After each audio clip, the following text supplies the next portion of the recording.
Welcome to another video with me, Elmo J. Karjalainen. You can call me this guy if that's difficult to pronounce. It's very good to have you along. Today I'm starting a new series called The Psychology of Playing, or something like that, where I'm going to take a look at the psychology behind playing guitar.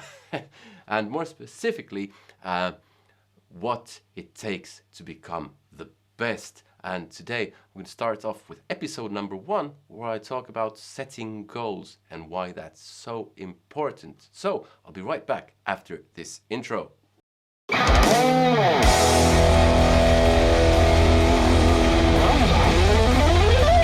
Okay, so today I'm going to be talking about setting goals and how you can become the best.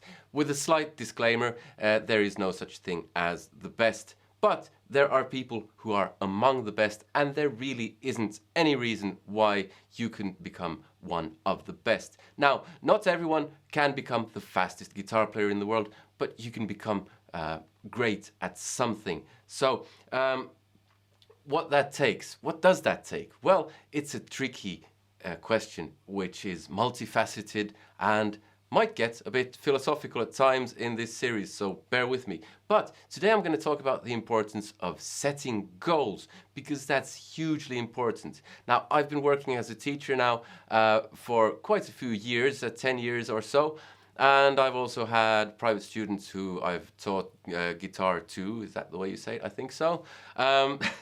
So I've been a guitar teacher as well for quite a while.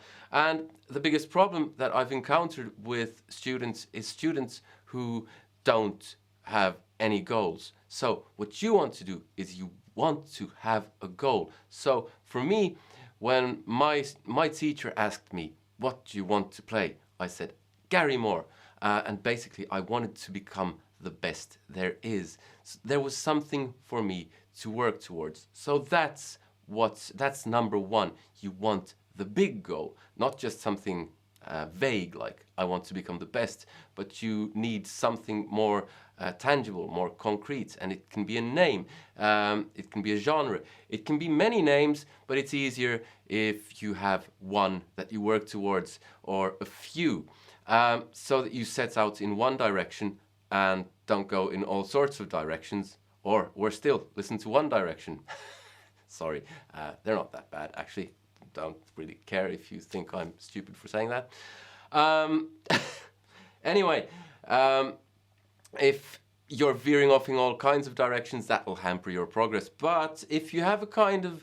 I had Gary Moore, I had Yngwie Malmsteen, Steve Vai, the early Gary Moore stuff, that is. So that was roughly in the same ballpark. And that helped when I set out.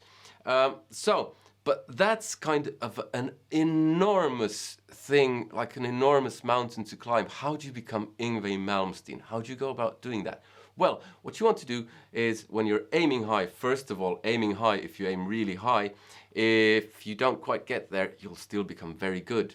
But you need to divide that. If you think of it as a journey, you need to divide that into different stages. So you need to have sub-goals. So it can't just be, I want to become the next Yngwie Malmsteen. Then you need to find out, what does that require? Now, it requires quite a few things, because Yngwie Malmsteen's guitar playing knowledge and music knowledge in general is quite huge, because he's been doing it for a while. And that's where a teacher can help, but isn't absolutely necessary.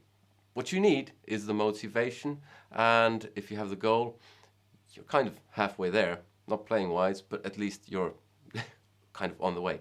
So you divide that up into different subsections. So you find out what it is that you need to know. And in Yngwie Malmsteen's case, there's the basic theory, there's some basic picking technique, and so on. So you can do exercises like this.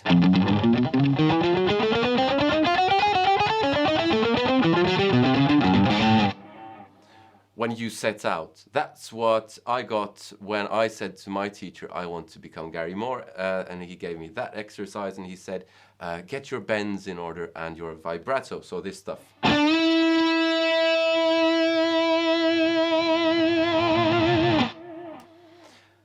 Yeah, so a teacher can really help, but actually if you have a bad teacher, that can be worse. So make sure you have a good teacher if at all possible. Now it might be you live in a small location and there are really no good teachers available, but there's tons of stuff online. So if you're motivated, you should be fine.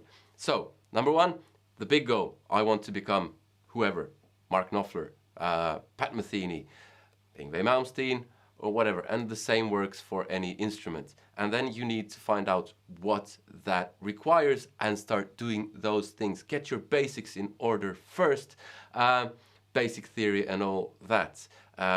Theory, is it necessary? Not necessarily, but some basics you will need. And then you divide that up into even smaller increments. So with Yngwie, what happened was I kind of went from Gary Moore to Yngwie and went from this to learning you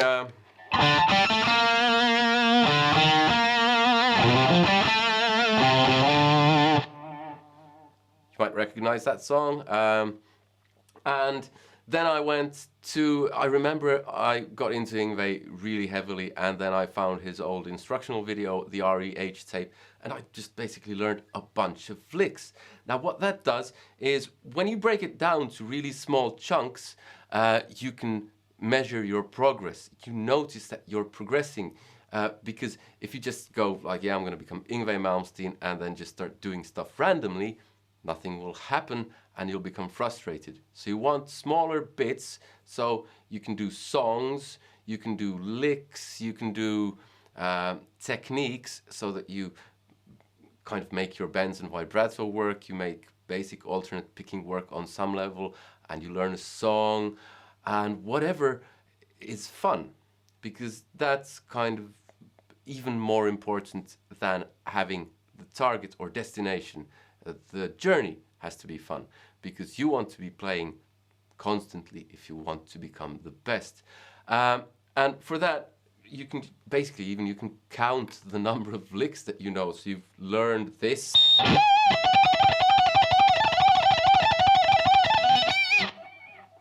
Sorry about the pickup squeal on this guitar, I have to get it waxed. You can learn stuff like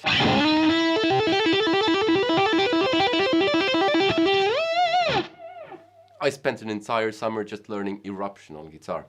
And that way you have something that keeps you going, keeps you motivated, and from week to week you'll notice a slow progression at times, and at times it will be faster, and at times it will feel like you're getting nowhere and it'll be frustrating. Those are the moments where you have to keep going even harder and push through the frustration, because when you get through that, kind of if you have a block, something you're not learning, what the fuck, sorry about that, something you're not learning, then when you get past that frustration and actually learn what it is you're trying to learn, that feeling will be so rewarding. Steve Vai called it, when you succeed with something, you get enthusiastic and you build momentum of enthusiasm, and that leads to passion, and then you're kind of set. Even though you're not there, you're basically on a fast track, and that's where you want to be. So you get one big goal. I want to become the best, and to define that, what is that best thing? Kind of roughly, it doesn't have to be one name, it can be a few names, so that they're not all over the park. Divide that into smaller sections, and divide those smaller sections into even smaller sections. And that's basically part number one. So in my case, it was learning licks, and I think I learned Demon Driver, the arpeggio, and it was poor at first, it's better now.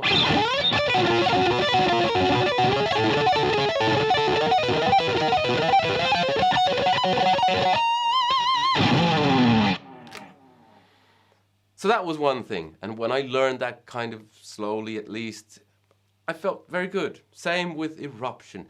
And everything that has to do with guitar playing is good. Even if it's kind of all over the place a bit. That's the most important thing, is that you're happy doing what you're doing, because then you're moving at least in some direction. But try not to get too distracted by everything on the side. I mean, you could learn playing, let's say, eruption,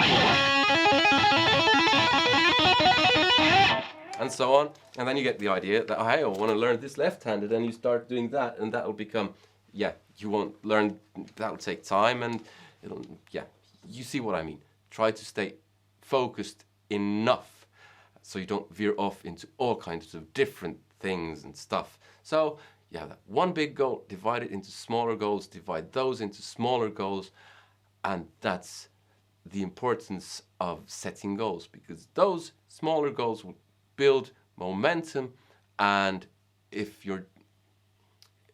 when you're doing it well enough, it's not if you're doing it well enough, if you're succeeding, if you're putting in the hours, that momentum will build.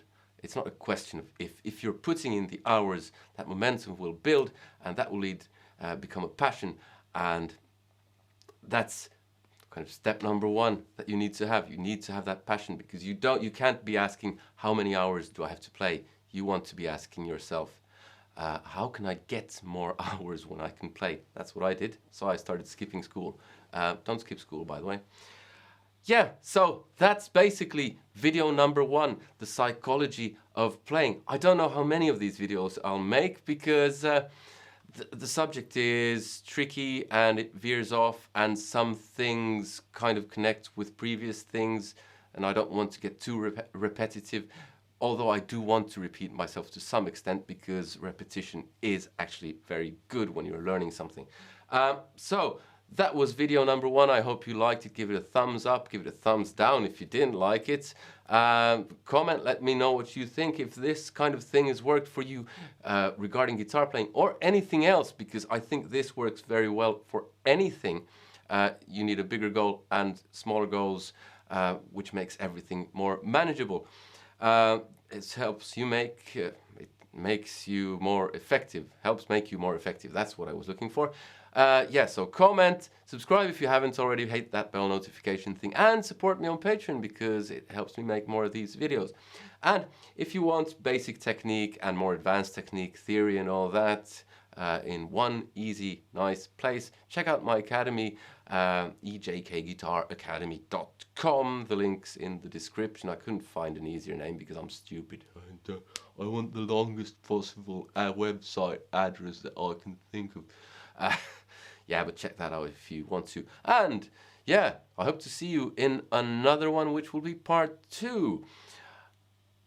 We'll see when that airs. Take care. Bye!